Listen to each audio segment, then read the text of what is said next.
Hello everyone. তো আজকে সন্ধ্যায় ভাবলাম কি বানাই, চলো বানানোর জন্য ভাবলাম চাউমিনই বানাই। তো ঘরে ছিল শশা আর পেঁয়াজ, বসে পড়লাম আমার ছুরিটা নিয়ে ফার্স্টে শশাটাকে ফার্স্টে ভালোভাবে ছুলে নিলাম। তারপর পেঁয়াজের খোসাটাকে ছাড়িয়ে পেঁয়াজটাকে প্রথমে দু টুকরো করে নিলাম। যেহেতু শশা পেঁয়াজ কাটার আগে আমি কোনোরকমভাবেই ধুইনি, তো যেই কারণে কাটার পর আমি চলে এলাম ধুতে। ভালোভাবে এগুলোকে ধুয়ে নিংড়িয়ে নিলাম। দেন এগুলো আমি বটিতে বসে গেলাম কাটার জন্য।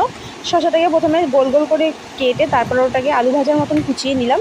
আর একটুখানি বাড়তি শশাও রেখে দিলাম, কারণ আমার খাওয়ার জন্য ওটা রেখেছি। এরপর পেঁয়াজগুলোকে খুব ভালোভাবে কুচিয়ে নিলাম। দেন তারপর বাড়তি যে শশাটুকু ছিল ওটা নিয়ে আমি বসে পড়লাম খাওয়ার জন্য।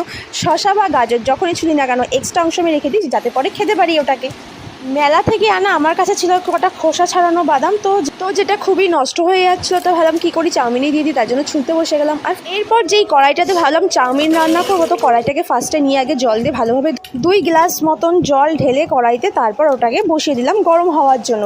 জলটা গরম হয়ে গেলে তো আমার কাছে ছিল খুব সামান্য পরিমাণেই চাউমিন, তো চাউমিনটাকে পুরোটাই কড়াইতে ঢেলে দিলাম। তারপর হাত দিয়ে টিপে দেখলাম যে সিদ্ধ হয়েছে কিনা, দেখলাম যে না ভালোই সিদ্ধ হয়ে গেছে। তাড়াতাড়ি গ্যাসটা নিভিয়ে দিলাম, নাহলে তো এরপর গলে গেলে ব্যাস ফ্যাটা খিচুড়ি হয়ে যাবে, আর খেতে পারবো না। গরম চাউমিনটা যাতে লেগে না যায়, তো তার জন্য তাড়াতাড়ি আগে চলে গেলাম চাউমিন ঠান্ডা জলে ধুয়ে নেওয়ার জন্য। ব্যাস তাড়াতাড়ি ঠান্ডা জলে ধুয়ে দিতে দেখলাম আমার একটু যেহেতু গরম ছিল, তো আমার হাতে লাগছিল একটু ছ্যাঁকা। তো ছ্যাঁকা লাগুক আর যাই লাগুক, মুখরোচক খাবার বলে খেতা, তো একটু ছ্যাঁকা লাগলে তাতে কি আর যা আসে, তাই না বলো? এরপর সর্ষের তেল আর লবণ দিয়ে চাউমিনটাকে খুব ভালোভাবে মেখে নিলাম। আর একটুখানি চাউমিন নিয়ে আমি নিজেও একটু টেস্ট করে দেখলাম যে লবণটা ঠিকঠাক হয়েছে কিনা। দেখলাম লবণটা হালকা একটু কম আছে, তো পরে আমি দিয়ে দেবো। তারপর কড়াইতে চলে গেলাম তেল দিতে। তেলটা গরম হতে না হতেই আমার কাছে যেহেতু ছিল, আগেই বলেছি, শুধুমাত্র শশা পেঁয়াজ আর বাদাম, এছাড়া আর কোনো উপকরণ ছিল না।